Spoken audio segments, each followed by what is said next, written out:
Big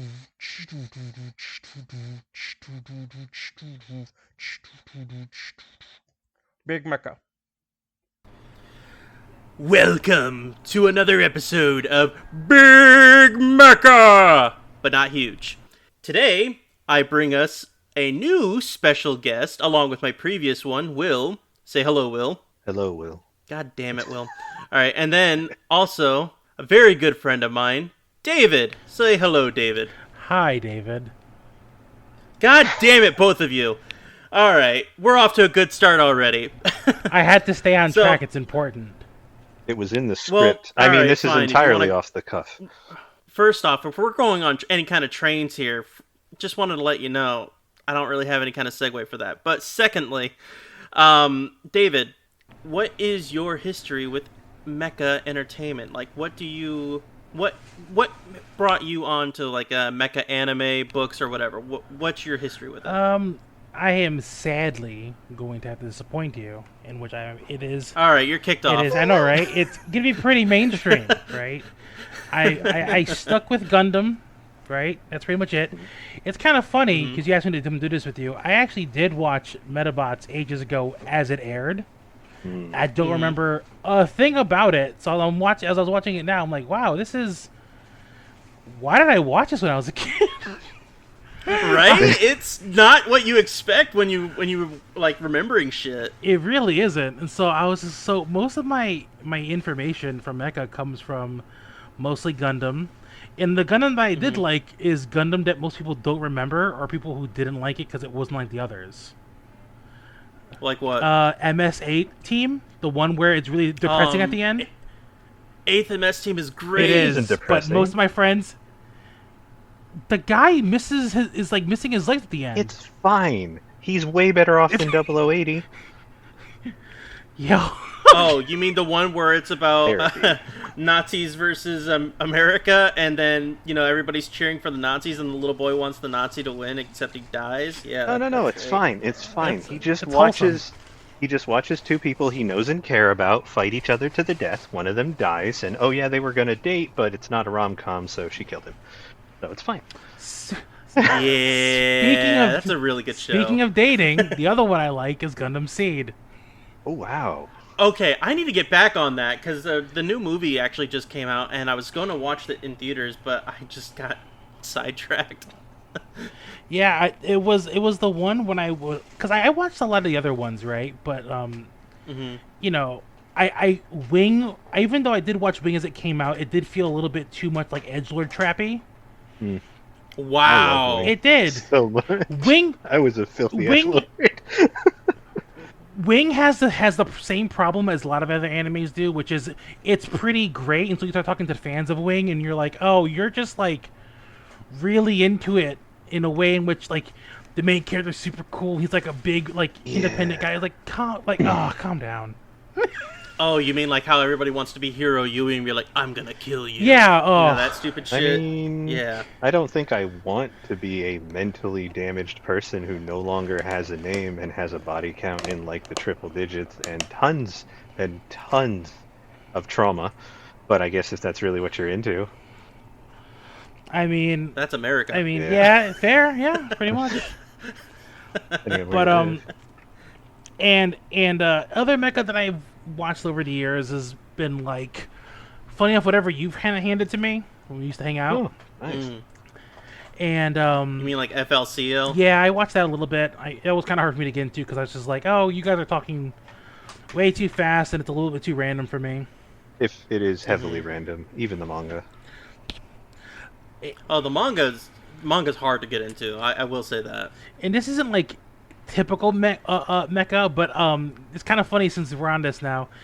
There's actually a mecha you told me to watch, and then you told me the ending, or you told me how it kind of ends, and I decided not to because I didn't want to be sad that day. You told me to watch Iron Giant. I never did. How is that? Oh my god! That is a happy children's movie with a happy ending. Oh yeah, yeah, I'm sure. Disclaimer to all the audience out there: no, that is a sad as The ending to that That's a is sad movie. entirely fine and uplift. Did you people just turn it off as soon as like the big climactic thing happened? Now, when you say uplifting, is it because he was flying into the air and he goes Superman? No, because okay, if we're spoiling, this is what, our third show. Okay, we're spoiling our third thing. I guess spoiler alert for things that are decades old. Does that count? Somebody will get mad. Really great engagement. Anywho, Iron Giant is fine. The robot is unkillable. He literally wakes up at the end, smiles at the camera, and then it's over. So he saved everybody, didn't die because he's indestructible, and he's just pulling himself back together. It'll be like 2 weeks, and then he'll fly back to Hogarth. Well, I mean, it ended, so I'm fine. I was like, no, I don't know. It was just like, I remember Marshawn telling me about it. He was like, yeah, it's really sad or whatever. He goes, you should watch it. And at the time, I was like, I don't know. I might really want like a sad thing to watch right now. So I guess I'll just skip that. Iron Giant. Oh no. That's what it came down to. I just wasn't in the mood to be sad that day. Sean, how do you sell these? You're the worst salesman. I think it was my fault because we were talking about Ava Oh. Ugh. earlier in the day. Sorry for the technical issues there, folks. Seem to be having some issues on my end, but everything should be fixed now. So, where were we? Where did we leave off? We're talking about my history with mecha, which is pretty limited because I just kind of stuck in the mainstream for the most part. That's right. Okay, so I remember that we were talking about FLCL, and then we were talking about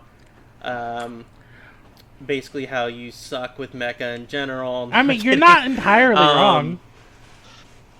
God, real aggressive. Aren't you supposed to be a host? Yeah, hosts are aggressive. Haven't you listened to any podcast That's actually ever? pretty true. Man. But other than that, I'm pretty sure that you've watched some other stuff. I mean, some random things here and there. Have you ever watched any kind of like mecha movies? You know, like any kind of Pacific Rim or anything I watched like Pacific that? Rim with you the one time, Yes, you did. but I did not go watch the continuation of that. No, because that was I forget when that movie came out. But I didn't watch the second part. I was gonna say you watch what you say. If you say anything harsh, I'm gonna tell I you. remember I liked it. This is a Pacific Rim Uprising stand. All right, we stand that second movie here. Why was it? Was it not? Was it not Well, we're liked just by going- other people? Like, Oh God, no! People hate that movie. Really? Not really. It's so different from the first one that it very much alienated a lot of the people who were fans of the first one, which makes a lot of sense, and they had to kind of know that was going to happen. It's very much like Marvel the Thor movies. The first Thor movie is one way, the second Thor movie is third one is entirely different and goes off in its own direction. Yep. So it's very, very, very diametrically like opposed. It's going for different demographics, completely different director, writer, all that stuff changes. So it's like, I get it. Yeah, it was unfortunate for that, but honestly, I saw the movie 3 times in theaters. I fully love that movie. I will stand by it every step of the way. I mean, that's not really much of a glowing recommendation because we did watch. Oh God, Scott Pilgrim like 7 times in theaters. So I mean, like you'll watch anything in theaters. Let's be real. Okay, I watched it 3 times in theaters with you, motherfucker. It felt way more. We took more people to go watch it with us. And then I actually saw it 5 times in theaters altogether. Oh. The last time was actually what was it, like a year or 2 ago with you, Will? Yeah, they brought it back. For its 10th anniversary? Yeah, I feel old. But Scott Pilgrim has nothing to do with mecha. All right. It depends on which part of its media, but sure. Right. But there are some other mecha-oriented things that we have been fans of. I'm sure that you were definitely a fan of Xenogears. Yes, isn't that correct? Xenogears was great. Also, I did watch Zoids. Oh. That was There a great we one. go. This is my guy. All right. Now we're Which back Zoids, on the or did you train. watch I multiple? managed to catch the 2 they showed on Toonami, and they started to air whatever the third one was, but I think they canceled airing of it. I don't remember. I don't remember it actually going very far. I remember thinking, I think that was Fusors, wasn't it? maybe. It felt like they showed 4 episodes of it, and then it just never came back. It's because it was wildly different. That might be true. What's funny is that when they started airing Zoids, they actually aired the second series first, which, God forbid, America actually airing the origin story first compared to the second one. Look, Final Fantasy 1 is a wonderful game. It just happens to be the third in Japanese. I was about to think the same thing, yeah. Yeah. But it's funny. It was wild in the 90s. That's how I originally based my old AIM name, BitCloud64, if you remember that. Oh, the other one. Yeah. Eureka 7. I love that one. You see, I own that. Haven't watched that yet, but it is on the list. Finish the follow-ups? I only ever watched the main series. Oh, is it Eureka 7 AO or something like that? Adults only? The one that follows their kid and has like time travel or whatever. For me, I'm not the kind of person in which, like, if I feel like I got what I wanted from the story, I don't go out of my way to watch a continuation of things. Like, as fun as it is to shit on Star Wars now and the meme about it, I was done with Star Wars after the prequels. I barely kept up with it afterwards anyways, because I'm like, yeah, I got what I want out of it. I'm done with it. So for Eureka 7, it was like, I got exactly what I wanted out of it. I don't need any more. I'm cool with it just being done with, Yeah, that makes sense. I can understand that. Interesting perspective to have. It'll be fun to have you on this podcast. Because that's a different way to consume media compared to how people that I've run into tend to consume it. Now, and also myself. Now, David, I do have a question for you, sir. Now, have you ever been a fan of the movie Lost in Space? I did watch it. I have only sadly watched it one time. Do you remember that robot that goes, "Danger, Will Robinson, danger"? Yeah. That's all I wanted to say. I just wanted to make sure that I brought that up because I figured when we say Lost in Space, what year? The one with Matthew LeBlanc in it. Oh, okay. That one with the spinny spaceships. Once again, speaking of that whole part of media thing, right? Like, if you like Lost in Space, which one? There's like 4 of them, right? Because I know there was the original old one. Well, there's at least 3. I thought there was only 2. One, there's the remake, and then there's the Netflix TV show. Did you really forget that? Oh my god, I did forget that there was That's what it is, 3 of them, yeah. There it is. Don't worry, Sean. My brain will remember these things for us. Thank you. I'm not asking it to. Did it even get another season? I think it did. I think it did too. I'd have to look that up. Wow. I don't remember that at all. What's funny, now that we're still on this tangent, I remember when the movie actually came out, my dad ended up buying me a you remember how they used to release like those promo books that says like not the storybooks, but it's like behind the scenes of all these different movies that are coming out, and it was like this giant book, and he only got it just because it had that robot from the movie, and I was really, really digging robots at the time, so I was just like flipping through it all, and I was like, oh man, this is awesome. I had that robot toy.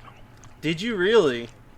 I had the battle damaged one where one of the arms was blown off, and then you could pop off the torso, and it would turn into essentially the smaller, thinner version, which in design is actually more heavily based off of the original Robbie the Robot from the old TV show from the 60s.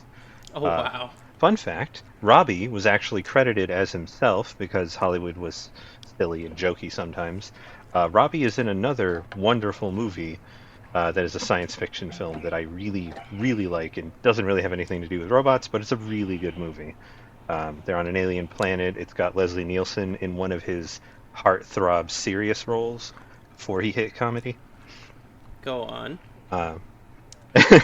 The plot line is essentially they crash, they're in their spaceship. I didn't want that, I just wanted the title. Crew together. Oh, that? It is... always falls out of my brain when I really want to look for it. Well, you failed. All right. One moment. So, while you try to remember that, So basically, that is your history when it comes to anything mecha related, and I'm glad to hear that at least we've got some sort of connection on that. We've got Zoids, we've got Xenogears. I'm sure you also played Xenosaga back in the day as well. I really wanted to like Xenosaga, and I remember them saying ages ago, and I could be misremembering, but they were going to be really ambitious with Xenosaga, and they wanted to make like a 7-part game, and I'm like, I like the first one. The second one didn't sell too great, and you're not really having a concrete story here, so good luck with that idea. And then they did the third one, which nobody bought, and then that supposedly ended things, even though they left it in a lurch. I didn't even know it was for sale until I saw it in a bargain bin. Yeah, guess how much it's worth now? Like probably, yeah. Oh, you're talking about Xenosaga? Yeah. Xenosaga was handled really, really weirdly, and yeah, it spiked so hard on the secondary market. I have never played any of it. I was always told it was good, and I'm like, yeah, I'm not going to spend $100 and something on one part of a 3-part game. So, it's funny, when the second game actually came out, because now we're on tangent within tangent within tangent. Right, robots were still on topic. Yeah, it's true. When the second game came out, when I pre-ordered it at GameStop, they actually gave me this DVD that has all the cutscenes from the very first game. And they said, just go ahead and watch that if you needed a primer before you ended up playing the second game. And I've already beat the first game a long time ago, so it took that long before they went from the first game to the second game. Even had a brand new art style and everything. That DVD, I think, had over 9 hours of content on there of nothing but cutscenes. Right. Mm-hmm. It was pretty big. I did want to say a few things. One, that movie is Forbidden Planet. Go watch it. It's wonderful. It is in color, in case you wanted to know. I'm all about black and white, though. You know what I'm saying? I mean, that's fine. Just close your eyes. So the movie is Forbidden Planet. I wanted to try something since both of you are kind of watching Medabots as we go. I was wondering if maybe we could do like a predictions at the end of where you think they're gonna go. I can promise you, even if we go by episode titles, you may or may not be wrong. All right, be fun though. All right, we could probably do that. I'd be down for that. What about you? Yeah. Like, it's unfortunate because I know you guys already went over episode 1, 2, and 3. At episode 2. That guy who just Henry, he stole Metabee like in broad daylight. Yeah, Clerk. Yeah. I'm like, I was like, bro, you're really comfortable. Just like, why is everyone in this world an asshole? And then he's a super dick. Like, most people are kind of shitty in this world, but he was like so comfortable stealing in broad daylight. And I'm like, then episode what is it 6 comes out. I'm like, oh okay, yeah, no, this is, I guess. It makes it's on sense. character for you. Yeah. So the guess I had already happened. So I made that assumption in the very first episode, mainly due to the fact it was the same hairstyle. But then when you see other kids in the next episodes, they all seem to have the same hairstyles. But that's neither here nor there. That's an art style thing. Yeah. And I'll get more into that later. But in that episode where he ends up capturing Metabee, Icky runs up to him and he begs for him to let him go. And the guy's just like, no. Like, why do I have to listen to a little kid like you? The main characters in this show, which this is also one of the few anime that I think actually gets it right. Anime is real freaking weird about ages, and we're not going to go too deep into it because it gets uncomfortable. But anime is weird about ages. We're not Dr. Disrespect here. They swear up and down that the characters in Bleach are in 9th grade, but they all look like they're 20-something years old. They've graduated college and they're working down the street.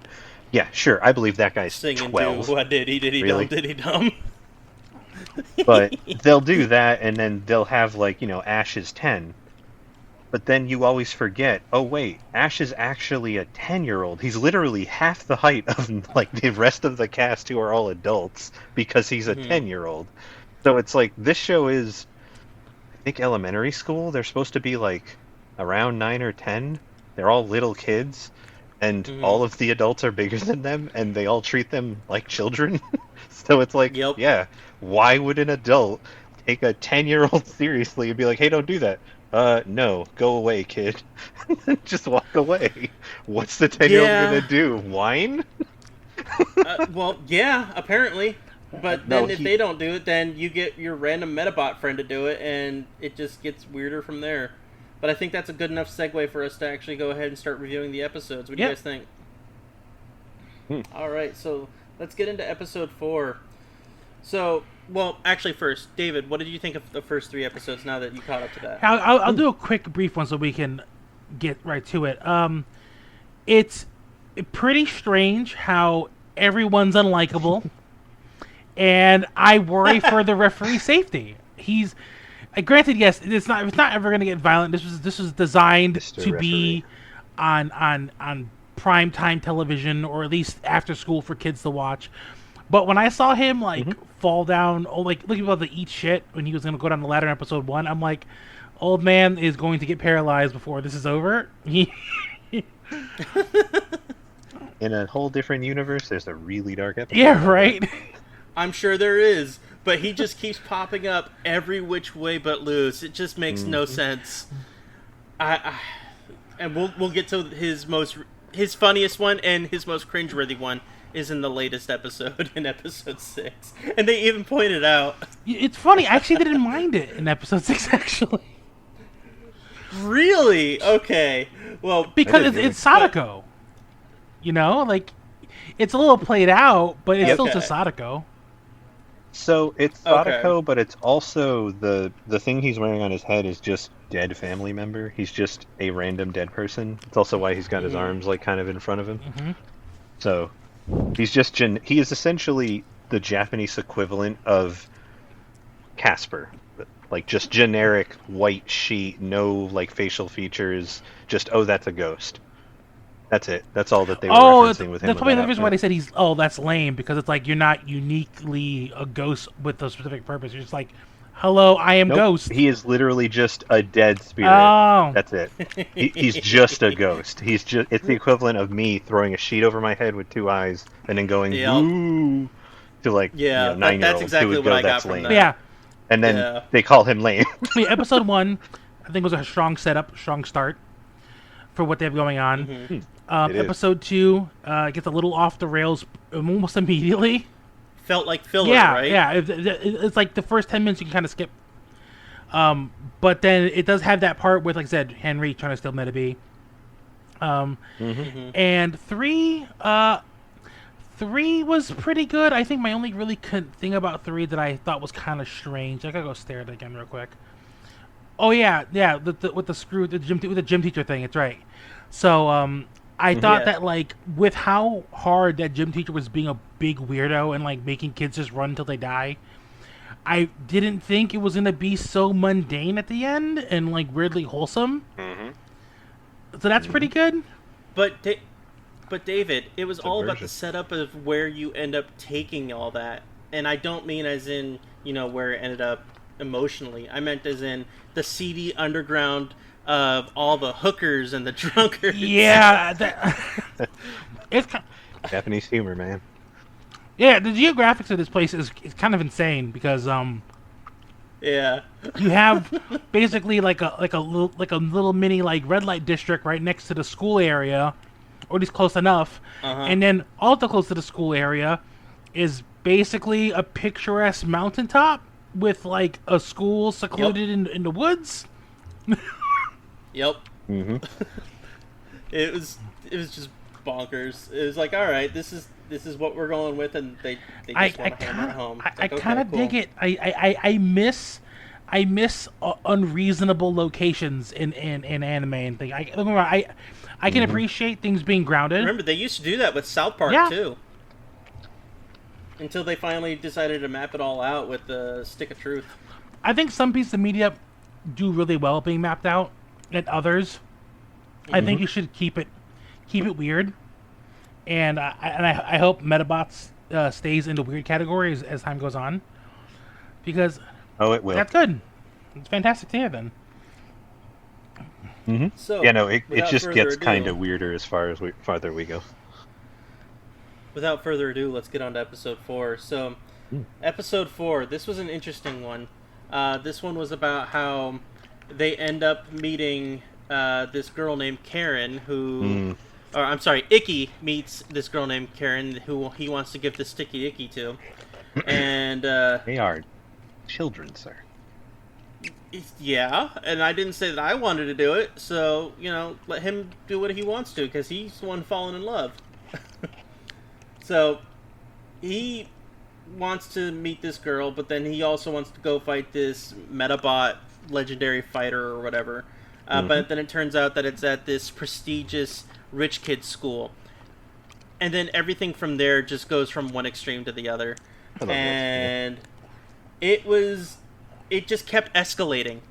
And I liked the fact that it kept escalating, even though from the very beginning you can tell where it's going to go. Like, as soon as I saw this orange-haired girl, I'm like, okay, she's going to be the fake love interest. I'm like, okay, and she's also going to be the villain. And I was 99% right. You gotta step back a little bit. Remember how I told you before, I was like, I would like to hopefully keep it weird, right? I love how the setup for this was Erica being like, yeah, no, I totally have, like, permission to go there. I'm gonna set up an interview. And they go there, and they're like, who the fuck? Go away. You're supposed to be here. God, but I love how they're like, go away, poor. You can't be here. Which is wild. But... fucking poor kid, but get out of like, here. Look at him. And then they find that other kid who's been there for 2 years. It's like, how have you been there for 2 years and surviving? Living in the like, woods. what have you been eating? I feel... They have an entire, like, forest. I wonder how much more lying Yeah, Erica's but- gonna do as time goes on. Because, like... Oh, Well, she's a a reporter. lot. She probably has to do a Yeah. lot. She's a journalist. She does that to get what she wants. Wow, they're just seeing the future with Medabots, huh? Just Oh, yeah. Like, so, a couple of things that I want to point out with this particular episode, right off the bat, is when Icky's just crossing the road, and he's about to get run over by the littlest car ever, and Karen comes in to save him. She throws him out of the way, and as soon as she throws him, she literally, like, uses the forces of God and anime on her side and slams him into the side of the building, causing concrete property damage. It's like, what is she, part Medabot? Like, he literally leaves a giant, big-ass concrete dent. It's like, what the hell? That was a DBZ dent. It really was. Then we meet some of the other characters that are in this show. I guess her childhood friend, who also says, hey, I had to put up with her nonsense ever since she was a little kid. If anybody's going to have her, it's going to be me. Which I'm like, oh, look, toxic friend 101, yay. And this guy literally looks like Ken from Digimon. Like, straight up. But he also looks like a very younger version of Henry. So, I'm wondering if they're long-lost brothers, and Henry just happened to be on the bad side of the family. the hair split design is coming up quite a bit so far. Only 6 episodes in, and like 4 characters have it: Erica, Koji, Henry, and I guess also the mask guy, whatever, I forget his name now off the top of my head. Phantom Renegade, which they don't tell us until the 6th episode. Solid name. Yeah. It did have some solid jokes, though. The best one is, like, that door, oh my god, it's made out of solid gold. 24 karat gold. 24 carats? I don't like vegetables! Leave it to a poor to so- not know what gold is measured by, you know what I mean? Jeez. Yeah. Oh, yeah, It no. was And a really- 10-year-old. It was really funny, though. I did like the fact that we got the new Medabot type Similodon, the one that Koji has. That one is actually a legit cool design. I haven't really liked any of the real past design ones that we've seen because they all don't really match their animal types. This one I actually really like, and I think that one's going to be a mainstay. If anything, we're going to see some really cool upgrades with that one later on. I don't want to say anything. It's really weird how, if all these Medabots are supposed to be based on the same frame, how cartoonishly large Similodon is and how cartoonishly small Medabi is. Right? Medabi's supposed to be old. He's supposed to... Medabi is supposed to be, like, several generations ago, potentially. But the frame though, the frames are still pretty much the same, right? Because the frame, because copper. The inner skeleton, yeah. Yeah, the skeleton basically. What I mean, sorry, yeah. So the core is pretty much the same because they swap parts off like Legos, right? But obviously the chassis is what makes a mold, right? So part of me is like, man, right, and the chassis seems to be like a standard thing. Like, if he beats him, he's gonna like if he gets an arm, what is he gonna do with that arm? It's like half his body. If he gets to the claw. So you bring up a good point, and this actually is something that happens in the next episode that really got me thinking. When you win those Medabot parts, where do you store them? In your house. Alright, that might be a spoiler. That's a lot. Yeah, it'll come up. You'll see a bunch of those parts come back in a later episode to make a conflict. Iggy just has the elephant graveyard of Medabot parts at some point in time as the show goes on. Oh no, they are like when you win the part, they are like if that's a Medabot arm, it's like 2 feet long. And God. It's just sitting in your room. It takes up physical space. This isn't Pokemon. They don't have a magical teleporter world. No, it's just like sitting in his closet. I'm glad they thought that out, but couldn't they have, never mind. I like the fact that Arika, she just randomly pulls out a microphone on the final fight of the episode, and she starts calling out the kid who's been stuck there for 2 years. You're like, "Hey, Crazy Eddie, how do you feel? What's going on here?" I love that moment so much. He just turns immediately into a hungry journalist who's like, "This is my big break. Hey, psycho who kidnapped this girl. What's up?" Right? Like, and then he actually legit is like part of the interview. It's like, okay, just go for it. He's just so relaxed about it. And then as soon as that happens, like everyone's like, who's all hard up for Karen, they just come out to her rescue, and she's like, I don't need this. And then she just brings out her Nutra Nurse, which is the name of her Medabot, and shines nursing light. Magical anime healing ray, which is essentially that's just what that is. It fixes people and robots. Don't ask. And so she only wins her fights due to sheer compassion. Uh-oh. But yeah, just like she just wins through compassion. That's just. I guess that's a win in everybody else's book. It's like, okay, cool. One of my favorite lines is when they're leaving and they all look exhausted and Karen is just being the nicest person you've ever met. And she's like, "Hey, you guys want to ride home?" Because she has a giant car and she doesn't use. She gives away the extra food she doesn't eat. She cleans when she doesn't have to. She just helps people out with stuff. And then Koji's bitch ass comes and then by. Not Ken shows he up. He just rolls up and he's like, no, the pores really like the exercise. And she goes, "Oh, I'm sorry." Yeah. And leaves. And I'm like, man, Koji's an asshole. What a He's prick. a dick. He's 10, but man, he's a dick.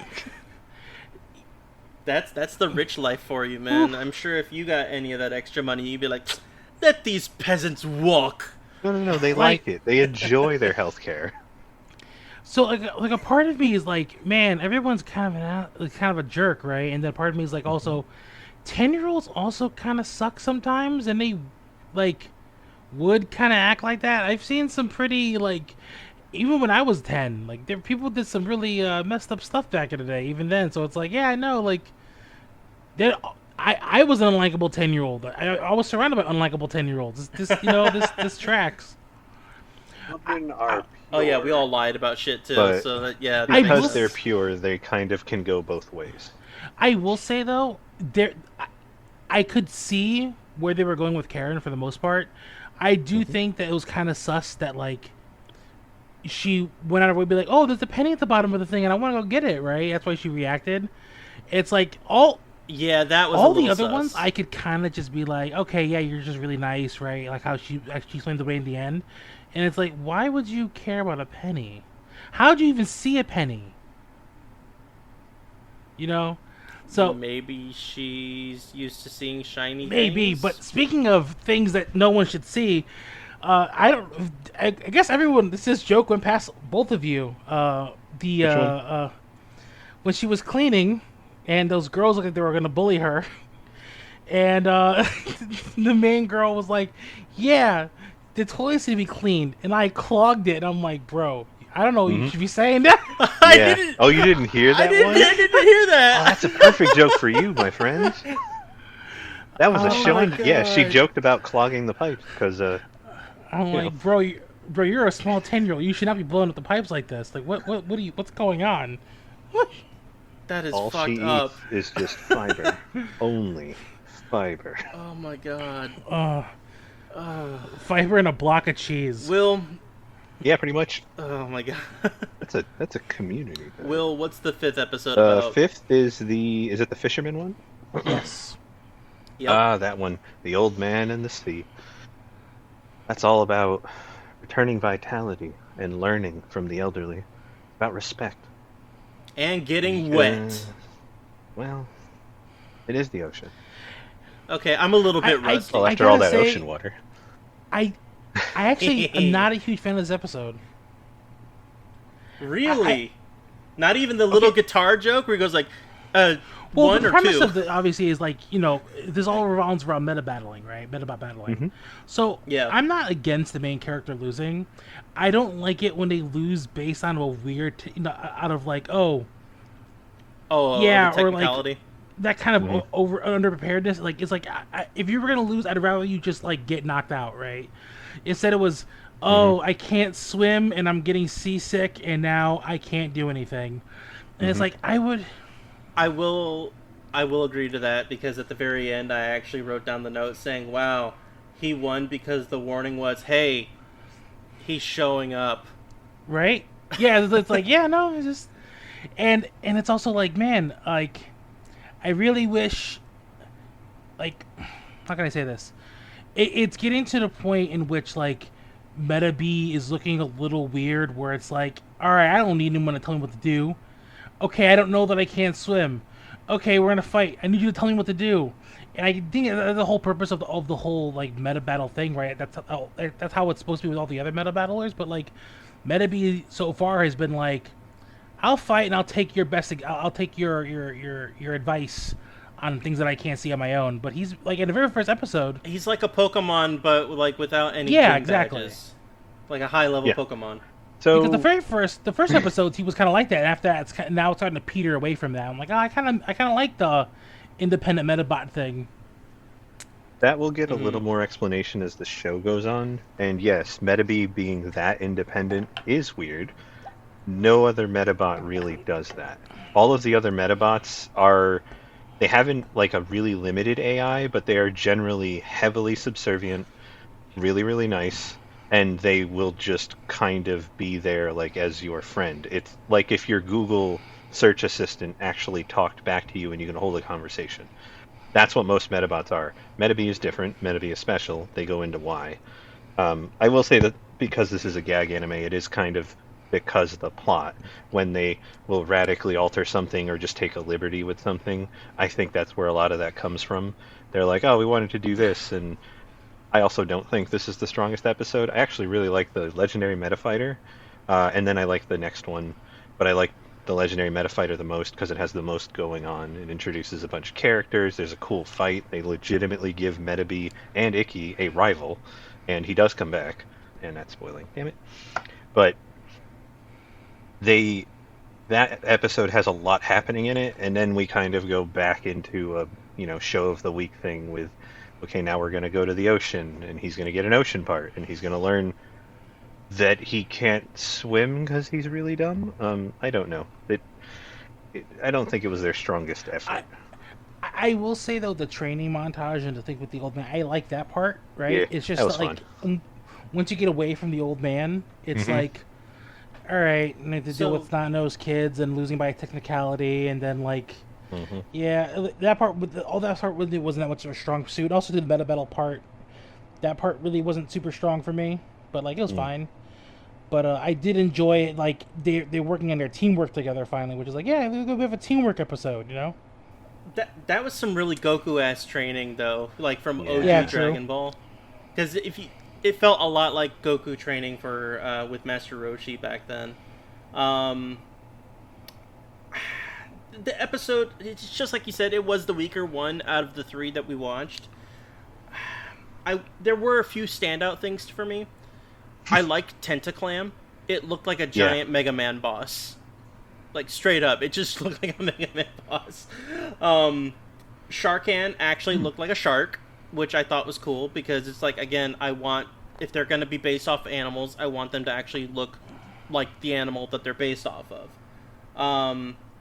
I like the joke that they did when Medabi actually went up to the old man and goes like, "Hey, old man, you playing guitar? That's cool. Do you talk?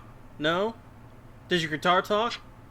And then he just keeps on playing it, just like random notes, and he goes like, "Is it 1 for yes or 2 for no?" Ding ding. That actually was pretty funny.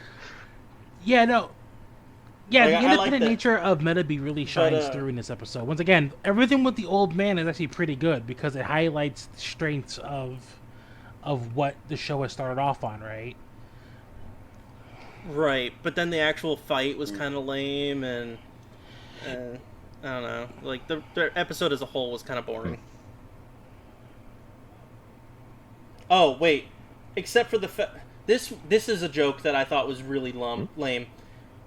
He calls himself a coffee table because he went from 2 legs to 4 legs. I mean, I you know what's funny? It kind of got a little chuckle out of me a little bit.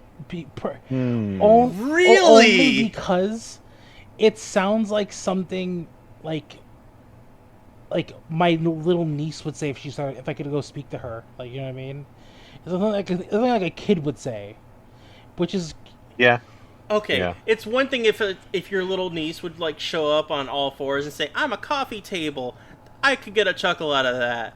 But if you got some 6-foot robot thing standing in front of you and it's got tentacles for legs, he goes, "I'm a coffee table?"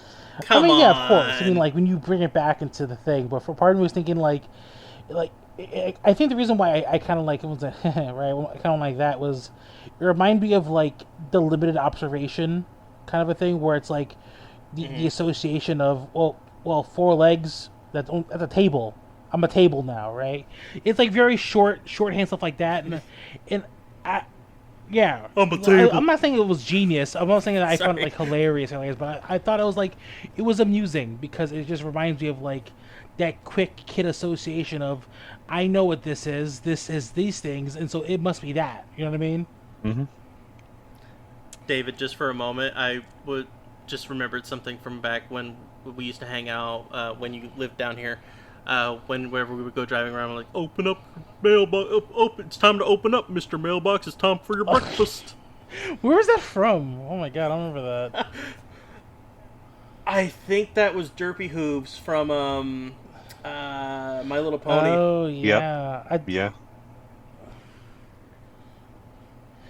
God, I haven't thought of that in ages. But yeah, just from hearing that, just reminded me of that. I will say, going back to the episode, I do enjoy this gag occasionally, and it was a nice gag to see here.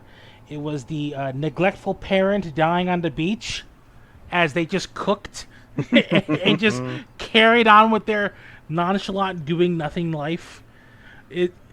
I do think parents in children-led animes tend to look kind of embarrassing, and so I like it when they lean into it where it's like, yeah, he's so useless.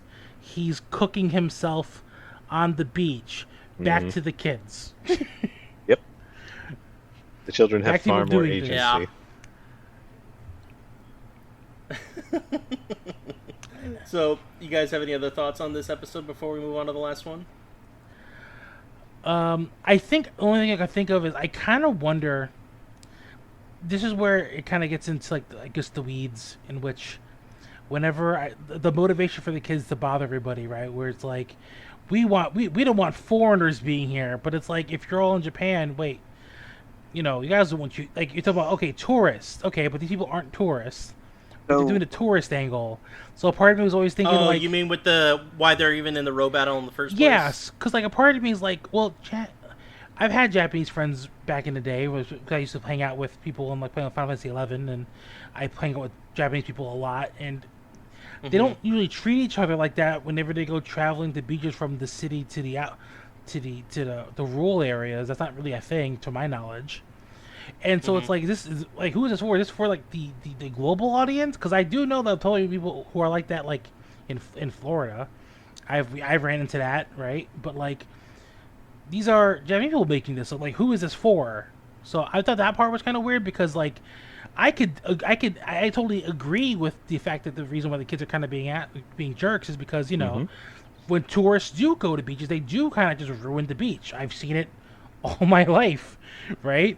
They do that like quite frequently. Yeah. But it's like, was that really a problem back then over in Japan? And if it isn't, is this for Americans at this point? Like, I was always kind of confused about that part. On some older Toku media that I watched, there were some like beach concerns about different, not just tourists, but like pollution in general. So sometimes the tourist thing would show up, but it wasn't fully directed at tourists. So they would come up with, you know, different scenarios that were somewhat similar to this. So I think it's just something that's a staple. Okay, so it's like a holdover from like the old days of like the original Godzilla, where it's like, you know, environmentalist kind of a thing, right? There's an entire movie where Godzilla fights pollution and wins. So Biolante. No, Biolante's a plant. Biolante's, remember that? Yeah, I You're thinking of Godzilla. I don't know. I haven't watched that one yet. All right. Of Hedorah, Hedora, okay. The giant blorb. I think I own that one. Well, I haven't watched it, but I'll be. It's on the list. But yeah, no. So I got why the kids were doing what they were doing, but it's just like, damn, is that really a problem over there? Yeah. I don't know. The place I think of for that is like Hawaii, which it is a serious problem for them, and they're very mad about it. It's just they're disempowered. 100%, yeah. Like I've had friends from Hawaii, and that's a big thing over there. There was an entire scene. You know what else is a big thing over there? For that, the Lilo Stitch thing. True. I was gonna say, you know what else is a big thing over there? The Yakuza. I was gonna say Mecha, but I thought you were about to say episode 6. Oh, there you go. Oh man, just hard segue. I like the hard segue. No breaks. I thought he was gonna say, breaks. You know what else is big over there, but not huge? Mecha. Nope. And then right into an advertisement. Perfect. Come on. We gave you way too much credit, I guess. Damn. Yeah, you really did. Shame on you. Why would you put that much faith in me? Good lord. Anyways, on to episode 6. Never believe in Sean. That's what I'm learning. Don't meet your heroes, kids. So, too bad you met me way before I even became a hero. Anyways, episode 6. David, what's this episode about? The Gimme Ghost is essentially... Gimme. I actually kind of like this because it kind of makes me... Okay, how can I say this? When you were a kid and you would walk into like different neighborhoods and it would feel scary and creepy, but then as you get an adult and you go back to these same places and they're not, that's at the beginning of Gimme Ghost. So essentially the premise is Ghost is taking people's medals, and the kids want to go find out what's going on because Koji gets his medal taken, and Karen comes back with him to inform Ikki and Erica, and they're going to go solve this ghost problem. And they drag Henry along because he's fun to be there, I guess. Henry takes himself, and you find out why. Yep. And and the reason why I bring up that first part is because they travel by like basically a pretty standard like apartment complex area. It looks a little run down, yeah, but a part of me is like, I wonder if this is like how I felt going through certain areas when I was a kid, because it's like, yeah, there are certain areas where it's like, this place looks scary. I'm kind of creeped out walking through this neighborhood, and I walk through it like later in life, and it's like, oh, this is nothing. Why was I creeped out being here? I mean, where we used to live back in '94, in our particular area where we used to live in, there was like that Publix area, and then there was also that school. Like just trying to get from walking distance from where I lived, there was a prison. Yeah, you had to walk by the prison. I remember that. Okay, yeah, that is an actual prison. Yeah, so yeah, so it's like there was was a good reason enough to be scared a little bit. I mean, yeah, in your case, yes. Yeah, it's a little different. So, yeah, so as I'm watching the Gimme Ghoul thing and I see them, the kids are creeped out walking past this, like, the sign's broken, there's like a can in the ground, so the illustration is obviously trying to, like, set up suspense. But a part of me always thinking back of, like, they're probably just making it way scarier in your head than it needs to be, which plays into the rest of the episode because they're getting tricked and scared by the most mundane items on fishing poles, going back to the gag element of the show. So it definitely leans into this, like, they don't, so far every episode has leaned into the fact that, like, yeah, this is a gag thing and people are annoying here, but these are still 10-year-olds being tricked by things that would trick a child because they're children. Right, and it definitely does play into the mindset of, like, oh, this is still a show for kids, and so we're going to try to, play it out for them as to how kids would react. So it makes sense. But then there is the leather gimp suit gang, as I would call them. No, they have a name. They have a name. The Rubber Robo Gang. Gang. Which they also have a Rubber Robo Baby Bitch. But yeah, that's neither that here is nor there. technically a name. You are correct. That was so weird to see because you could tell that was the one that had like the highest. Yeah, you were right. They were the baby bitch is the one that had the highest pitch voice out of all highest of them. rank. But was also. Did it really? Yes, that one is the leader-ish for them. That's why that one kept calling out for their boss. Why is that not surprising to me? Wait till you see their boss. You meet him. That just reminds me of the boss from that one episode where Metabee did the pea shooter against it and it just fell flat forward. Yeah, I was about to say, will be another disappointment soon? Is it going to be another disappointment? Or is it going to be Giovanni level? What? Oh. Oh no, this entire thing is all... They're a joke. They're supposed to be a joke.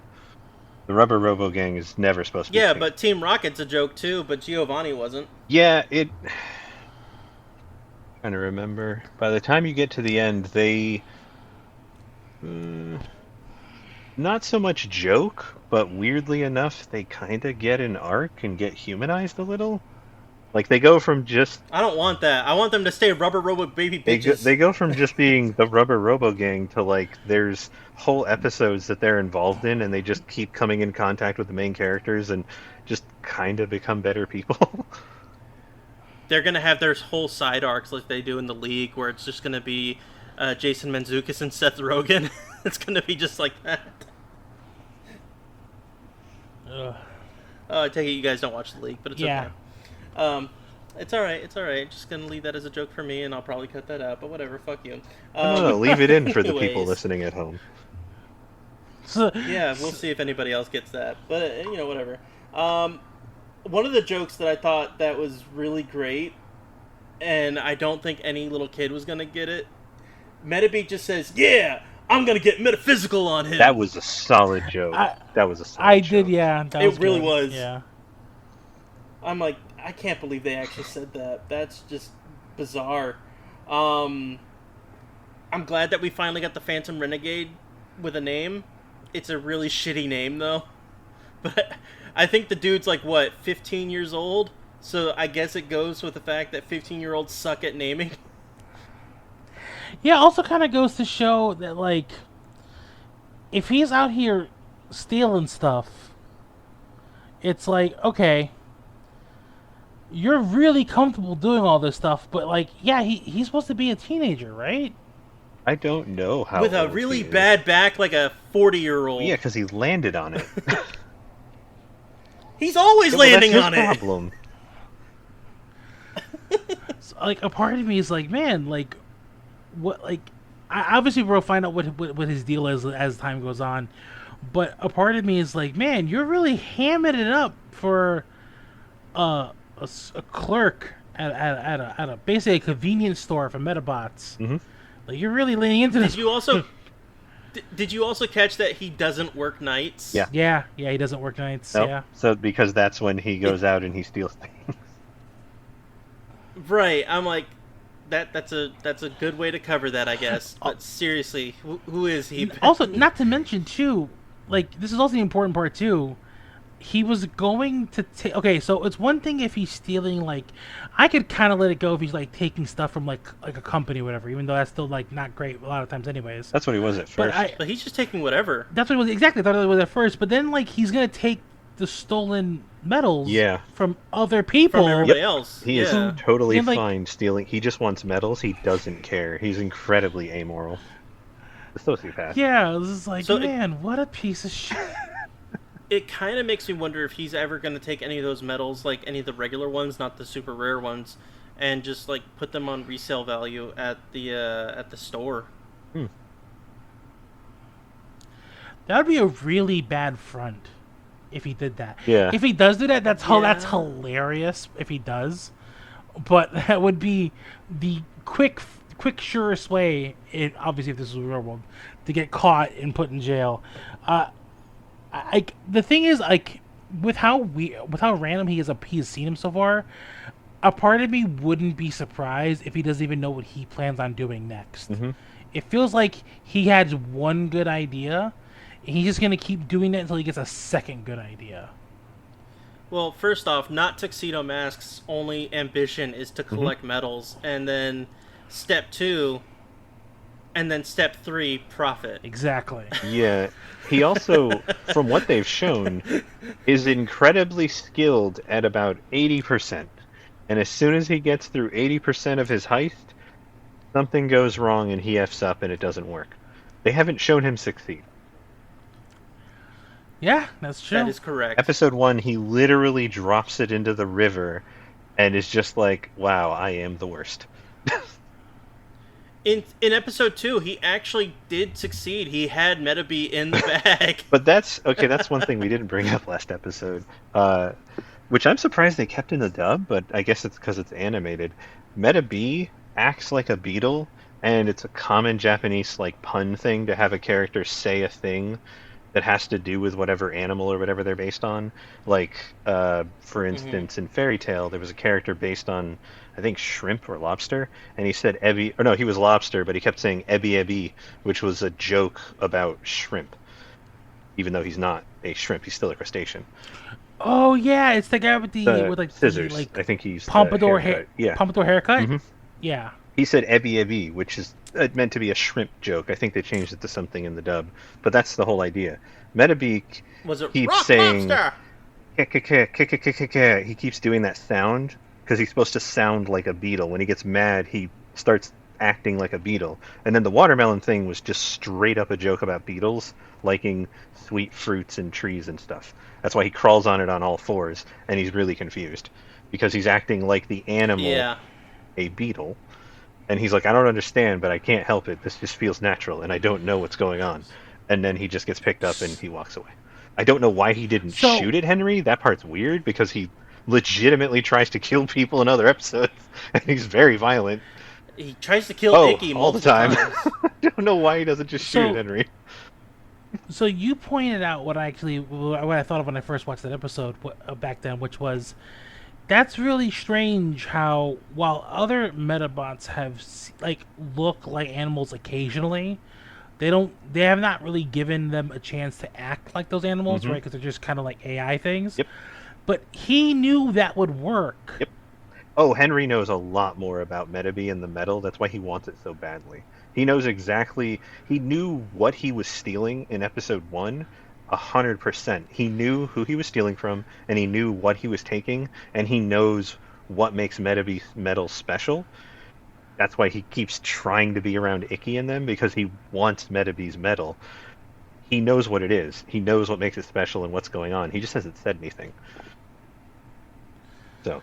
Yeah, I had that feeling too, because like a part of me was thinking like, yeah, that would only really work unless you knew exactly what this getup was. You know what I mean? Because I said no other Medabot has acted that way before. So it's like the joke of the beetle works in universe in like both as a joke and obviously to trap him. So it's like clearly he obviously knows what's going on.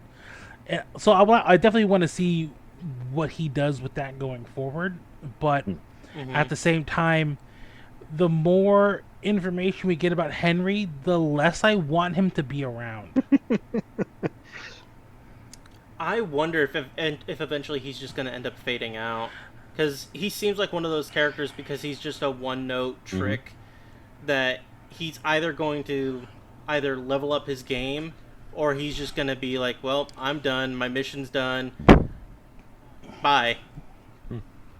Like that, Yeah. I feel like that's just what's going to be. Because episode one, he's like a helpful like convenience store worker, and then halfway through episode 2, he's still that, and he looked like he was going to be someone who's going to be reliable, and then halfway through 2, it's just downhill from there. It's like every time I see him, I'm like, oh, I like you even less than the last time I saw you.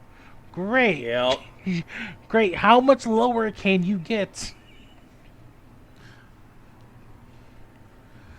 Because in this episode, episode 6, it's like he definitely feels. Actually, I think the reason why I don't like him right now specifically is because I just finished episode 6, and he is like the definition of a hanger-on. And he is like desperate to get these kids to think about his side hustle. And it's like, you're so embarrassing. What about the Phantom Renegade? Like, oh man, he's so embarrassing. Yeah, it's pretty sad. I hope he gets a little bit less one-dimensional and actually becomes maybe a little bit more, I don't know, grounded. But I don't see that happening, especially with this being kind of a gag anime. The only way I can see it happening is maybe if by the time Rokusho comes around, spoilers, is that when he might find him as like some sort of like familial connection somehow. I don't know. That's the only thing I can think of. Yeah, definitely a wait and see situation. But I did enjoy these episodes. These were pretty good. Like even with the a little bit of a weaker second episode, but all in all, I actually really enjoyed these, and I'm still hyped to actually move on with the next 3 next week. Yeah, same here. I'm definitely going to be continuing on with this, obviously, and try to join up with you as much as I possibly can. Sometimes our times will not line up because, life. No worries. If anything, I'll just kick you off the podcast whenever I get pissed off. It's all right. You get mad? What? Me? Nah, couldn't be. Fuck you. Anyways.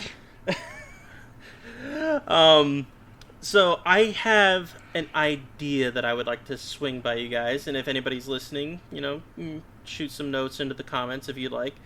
Over on Toku For Two, one of the things that I like to do is certain specials every now and then. The specials being, if random movies that pertain to that particular subject. For this particular episode or show that I've got here, I was thinking maybe random mecha movies, that we could do as specials. Possibly maybe, Pacific Rim being the first one, or any of the Transformers movies. Just thinking something special along those lines. What's funny? Talk about like the whole intro to mecha stuff, right? I totally forgot you and I watched Transformers quite a bit. Yes, we did. And I think the reason why I purge it from my brain is because I really do hate how most of those movies are shot. It's like claustrophobic shaky cam, and I'm just like, I don't even know what I'm seeing anymore. Yeah. The only good shot I can recall was this is the last movie I think I watched with you, which is the one with Leonard Nimoy's in it, where they tear apart Optimus Prime. I love that movie. Yeah. And then it feels like that's the only movie where they really like zoom out and let you see what's happening. Bumblebee's good. I've never watched it. I stopped after Leonard Nimoy. I was done. Well, because tell you what, they shot Megatron in the brain like a dozen times. I'm like, cool, story's done. Megatron got shot. I know, obviously, he actually comes back a lot in the comic and in the shows and stuff. So I know like him coming back in the movie or being replaced is nothing new. But a part of me was like, all right, I'm done with Michael Bay and his shaky cam and him blinding me in the eyes with lights. I'm cool. blinding you with science. Oversaturated, overbloomed. Oh my lord, So- yeah. How about this? After this first season of Medabots, we do the first trilogy of Transformers movies. I'm down. I think I have a copy of those somewhere. Oh boy. Well, if you don't, you know that I do, and you can always watch them, where I've got them. So it's cool. It's cool. Yeah, I'd be I'm down. sure there's some so yeah. streaming service somewhere. I haven't rewatched those movies in forever. I've got them all on Vudu, everyone. Just to let you know, I bought them all. That means I have them too. Your account. Damn right. Hacked. Sorry, what was that? But yeah, I even have the most recent one, the Not Beast Wars movie. Oh yeah, not Beast Wars with none of the voice actors. Man, it's a good movie. It's just it's not Beast Wars. It's like every Transformers live action. It's not. Don't go in thinking, oh, this is This is a Hollywood interpretation of a thing from the '80s with nostalgia goggles on. You are 4 steps away from the original. Probably not even going to have any of the original voices. Just popcorn it. It's a popcorn film. So, I'm very much. I don't follow the history of Transformers stuff like that, right? I do love, however, how cartoonish it is different from comic to all the other media. Oh, it's insane. All the other media. Oh yeah. It is toys and it's for kids and even the most messed up parts of Beast Wars is still pretty tame. And then I'm going through YouTube Shorts, and someone was saying how like, oh, the most recent run of Transformers, Starscream gets his head crushed in front of everybody. I'm like, what? Oh, like in the IDW comic. Yeah. You should look up the Decepticon Hit Squad. It's dark. Yeah, Dude, even the comics for the anything leading up to the Michael Bay movies, those were actually pretty good, even though they're not technically canon. Those were actually really good. They tend to take the reins off, and they're like, cool, this is comics. We can basically assume that teenagers / adults are going to read this. We don't have to hold anything back. Just write whatever you want. It reminds me of, like, see, out of all the old ones, right, the old school ones, a lot of them kind of steered away from that, because the only thing I think of would be, like, could you imagine if, like, the Teenage Mutant Ninja Turtles kept running the comics like how they were in the 80s? Like, so you'd watch the movie, and you would watch the show, and your parents would be like, oh, a Teenage Mutant Turtle comic for my kid, I'll just bring it home for them. And it's like, mommy, why did Raphael stab that guy with his size in the chest? Yeah. Until he couldn't move. Yeah, that's why they want The Last Ronin, because it's more akin to that. Right? Yeah, it's essentially like buying I- Last Ronin for your kid after they watch the TV show. The tad. 'Cause, like- different. Or the most recent movie. Because, like, I guess Transformers is trying to maintain that, like, where their roots was comic-wise, but then front-facing with their... I think Mattel owns them, right? Mattel's the Hasbro. does the- Hasbro. Hasbro, okay. So Hasbro has all Man. their toy stuff, and it's all like, oh, look, all the stuff for kids. Oh, So don't think about David, this. I don't think I ever showed you, but back in high school, I think it was either in 9th or 10th grade, I actually bought... This was like a trilogy that they ended up releasing. You can't buy it anymore because it's out of print, and the author has only written like 2 books ever, and he's a terrible author. What a sale! he's like, oh, so this is awful. They Right? don't print it, and he is the worst. So read it. Yeah, it's bad. But the way that they introduced this particular trilogy, it starts off with these Transformers on a battle world with a whole bunch of humans there, and then all of a sudden, these monstrous, like, almost like Goliath Monster Hunter type claws come out and start crushing the humans and spearing them, and, like, there's gore and viscera everywhere. And it's like, Transformers. Like, what the fuck did I just read? And it was a trilogy that they made. And I'm like, oh my god. It was amazingly awful, but it was a fun read. Transformers, nightmares for your sleep. And it was the only book of that trilogy that was ever that graphic. Total tonal shift. Oh. Yeah, it was so bizarre. Oh my god. It was like basically take Marvel's Secret Wars and apply it to Transformers. The Transformers comics are fascinating, and Transformers themselves are also really interesting. There's an entire YouTube series that I follow that tells the history of the franchise, and it'll do it by telling you about characters. So it's like this character, and it will run all the way back to the beginning, and it will talk about every instance, and then it will tell you about the franchise. The series is called Transformers: The Basics, if you're interested. To answer basic questions. YouTube that right now. It's really good. The guy's got a great voice for it. He is a huge, huge Transformers fan, and he gives very detailed videos about the beginning and everything. And Transformers legitimately started as essentially a Marvel comic TV show toy tie-in. That is what it was. The reason it feels so weird when you look at like Japanese versus American Transformers is because in Japan, they legitimately, because Japanese fans are insane and I love it, they legitimately treat every single piece of Japanese Transformers, like all of the anime that never even came over here, all of the freaking comics, manga, all of that is considered canon to itself. They find really weird ways of tying it all in, and they make it all canon. It's insane. I don't know how they do it.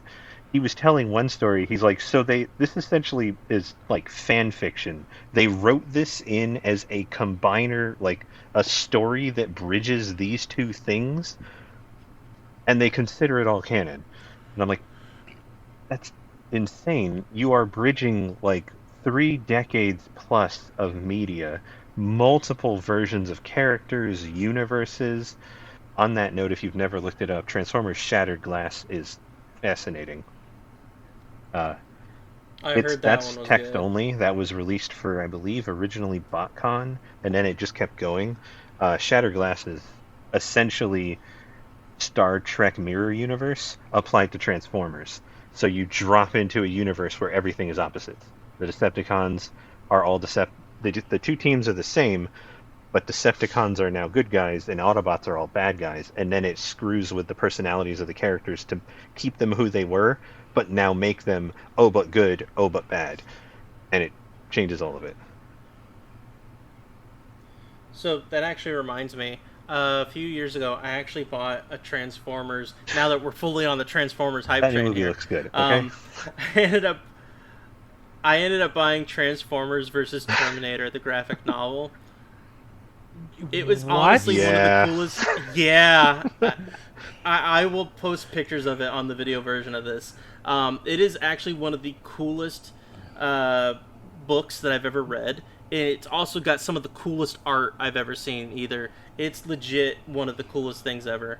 I cannot say cool enough. It's awesome. It's legit. Basically, Skynet is afraid that the Cybertronians are going to take over the Earth, and so it's going over to kill the Autobots. But then it decides to help the Autobots because it realizes that the Decepticons are the true threat, and so it just like it turns from one extreme to the other, and it's so good. I really enjoyed it. That's insane to think about because Skynet nukes I'll the send planet. you a picture of it later. Yeah, and they're like, "Oh no, yeah. Skynet!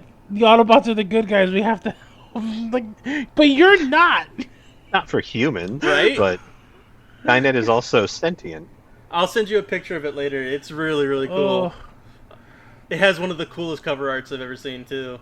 I had another Transformers one. Oh, I got this giant omnibus of Transformers Armada comics I haven't read yet, but it looked pretty cool too. Eventually, I also want to do a review of the Transformers Armada series. Not the sequel series, though, because those are terrible. They were direct sequels. They were 100% direct sequels. No. The second one third was. one's The unrelated? third one was not. Okay. Third one was a sequel only in spirit. One of those. Yeah. But even so, they don't exist to me. Just Armada. Armada's cool. And I still need to get around to playing that PS4 Transformers game that you can't, legally Which buy one? anymore because it's Devastation? been delisted. Oh, who made that? Oh, Devastation. Yeah, Devastation. yeah. Yeah. That game is amazing. It is a crime that game never got a sequel with an expanded roster. That game it's so good. I know. Because I'm pretty sure that studio got nuked. That's It's why. Platinum. No, Platinum's still around. Was it? No. Okay, I'm thinking of the studio before, the one that made the previous one.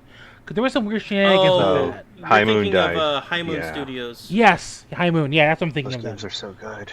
Yeah, High Also Moon's the do one that did.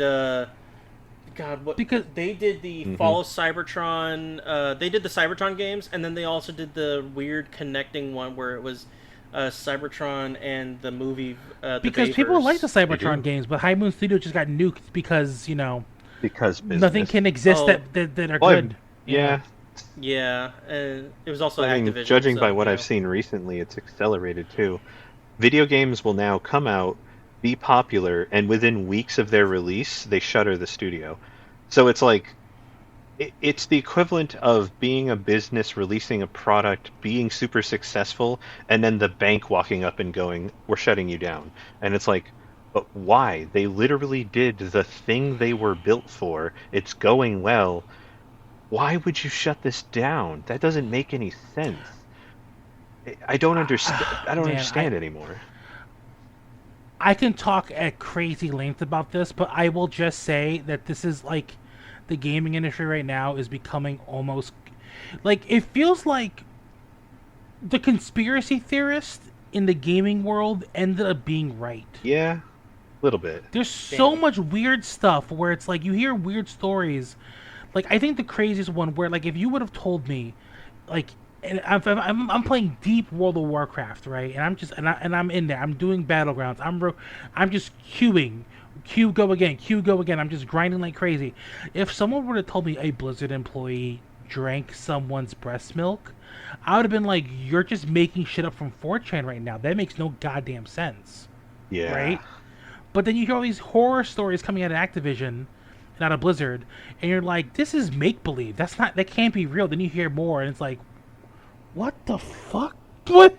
Why is all this happening? Yeah. But the gaming industry just feels like it's just like one big weird scheme to just do everything they possibly can do to make the number go up and make the line look better, and they're willing to do anything possible to But do it's that. also become so 'Cause I think- short-sighted that it literally, the number, if it doesn't go up within milliseconds of you hitting the button, you immediately slam the close button and shut everything down. Because the reason why I thought about this, because you guys are talking about it, is the fact that like the Tango Game Works, Hi-Fi Rush, not Mecha, but he has a robot does. arm, close enough. It's also very, mm, very mecha-inspired in how it's set up and stuff. Xbox ages ago, when they were first talking about Hi-Fi Rush, when they sneak dropped it, they were like, "This is the kind of game we want on Xbox." They were super happy about it. They were praising it months before, months after, and then they bought Activision and they shut that studio down. My tinfoil hat is that even though they were going to make Hi-Fi Rush 2, it wasn't going to be a microtransaction shit show, so they shuttered the studio. And then you hear leaks coming out of Microsoft, in which the money they gave Bobby Kotick, that piece of shit, could have kept Tango Gameworks running for like 2 years or plus afterwards. I just remember reading, I think that might have been a Kotaku article, I'm not 100% sure. It might have been Jason Schreier, actually, over in Bloomberg. That might have been his article. And I'm just like, that's insane. They gave that vampire monster so much money, a studio could have kept going. A studio you said 3 years ago you liked a lot. I'm like, oh my god. It just doesn't make any sense anymore, and it's becoming the snake eating its tail, and it's getting smaller and smaller, and it's just like at some point you're all gonna self-destruct. Yeah. So, just to jump in real quick, I did mention that High Moon did create the Fall of Cybertron game, and I thought they did the one where it was the bridge where it was the crossover between Cybertron I thought that was and the third one. Bayverse. Oh. That wasn't them. Edge of Reality did that game, and apparently they have they're no longer they've been defunct since 2018. Yeah. But High Moon still exists. What? But after Deadpool, wow. which I forgot that they was did, them? and I actually really enjoyed, they laid off over 40 staff members, and the rest of them have basically been working on Destiny and Call of Duty. Probably since support work for those titles. Probably. Which is a Yep. steady paycheck, but it's not original work and it's not as creatively fulfilling. Yep. I mean, there's plenty of companies from So- back in the day that are still technically alive, but are shell of their former selves. I think my favorite all one the is staff Raven. have gone. And they're doing support work still for, I think, Fortnite. But I love Raven Studio. Like, I think I'm pretty sure they're the ones who did my favorite Star Wars game, the Jedi Academy 2, where you get kind of do your own duels if you want to, kind of hang out in like lobbied servers. I think they're the ones who did that one. But yeah, but in any case, if I remember, Raven, if we're gonna try to make it mech adjacent, they also did the Wolverine game, which had the giant sentinels. The one with actual sentinels in it. I think you're right. Yep. A proper Sentinels But their too. last game that they worked on was Call of Duty Black Ops Cold War. Mm-hmm. That's right. They're an Activision Sad. chamber. That's right. Anyway, so instead of trying to end this on a dour note, Right. You just cut all it out. It's fine. Don't worry about it. You just cut all it out. yeah. So game industry sucks right now. So as you're all aware, film industry is not tanking, but it's also sucking because people don't know what they want anymore. And I mean, film's on its way out too, because everyone's thinking like, oh man, we're gonna live forever on this Marvel money, and it's gonna be like this everywhere, right, guys? People are now sick right? of Marvel, and they're no longer making the money. What do you mean we made Batwoman and it's completely done? And what do you mean we're shelving it to write it off as a tax loss? What do you? And Wiley, oh man! Apparently that movie was so good it upset everyone who actually was able to watch it. They upset them so badly they broke NDA to complain about it on Twitter. People were real mad about that one. The staff who made it and a lot of the actors and stuff were real pissed too, because they're like, that was a lot of effort. Like, this was an expensive thing to put together. Lots of effort went into it, and you're literally just going, oh, well, I need to, do better on my taxes, so let me take this fully finished item and then never release it. And I'm like, yeah, that's going to get hacked. See, there you go, Sean. You wanted to end on a happy note. You started to bring up the movie industry also cannibalizing itself. Is nothing sacred anymore? never. Nothing is sacred. But you know what though? You know what is sacred? Who actually is doing pretty great, and the number only goes up in the best way possible, is anime. That also includes. Oh mecha yeah, that's right. I'm not learning every day more and more about the terrible conditions that the animators are in, and they can't afford food, and they can't live, and they're homeless, and they kill themselves and die of starvation. Yeah. Listen. Mappa's fine. I don't know what you're talking about. You are being very specific. They're completely fine. This went in so many turns I was not expecting. I'm sure Studio Trigger has plenty of psychiatrists on hand. Gainax doesn't. Gainax for sure does not. But yeah, no. Hideaki Anno will at least be able to have a few drinks with some people. So he finished Ava, so hopefully he'll survive the next 10 years. Kara money. Yeah. Listen, as you know how you guys really like, your specific things. Obviously, you guys are way more into mecha than I am, and also giant monsters and Godzilla and stuff. I haven't really dabbed that much into Godzilla either. Unfortunately, you're gonna say, "Oh God," when I say this. I've been a big reader of One Piece for ages. And I'm just praying that Oda maintains his current path and is completely fine. Because, oh boy, One Piece is not ending anytime soon. And as things continue to get worse in that industry, the more I'm like, this is not meant for old guys. And he is not young anymore. But he is also kind of untouchable with it. Because they're not going to screw with the Golden Goose. They're discussing potentially remaking the original seasons of the anime as an anime again, because One Piece is so hot right now that they're able to do a live action show, the current anime. They're still spawning anime movies like Pokemon does, so like every year or two. And they've now gone on for so long that the original animation not only looks odd because it's in a different style, but even Oda had a different style back then. But it's like not even in widescreen because that's how old One Piece is. It was hand drawn or like early computer animation in a different ratio.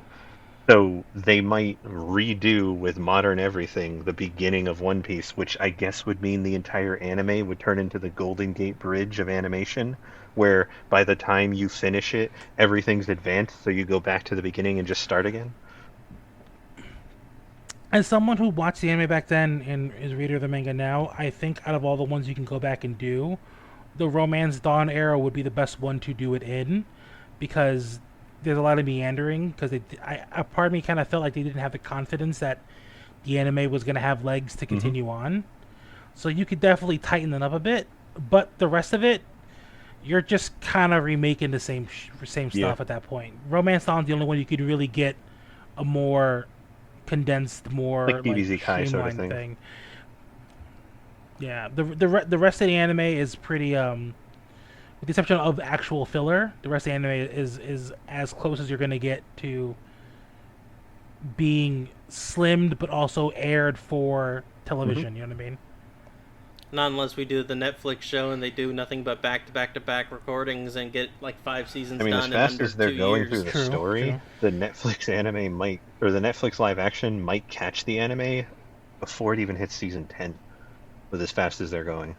Because they're condensing a lot and redoing. They might catch up way faster than you'd expect them to, because they're not concerned with going week to week. They're telling a story, and they're making a whole bunch of decisions, plus they have longer form episodes. Speaking of story, the story that I'd like to get to is more Medabots next week. Yeah. So just call us out. You're fine. I bid you I bid you all adieu. Until next time, folks. Big Mecha, but not huge. Have a good night. Good night. Good night.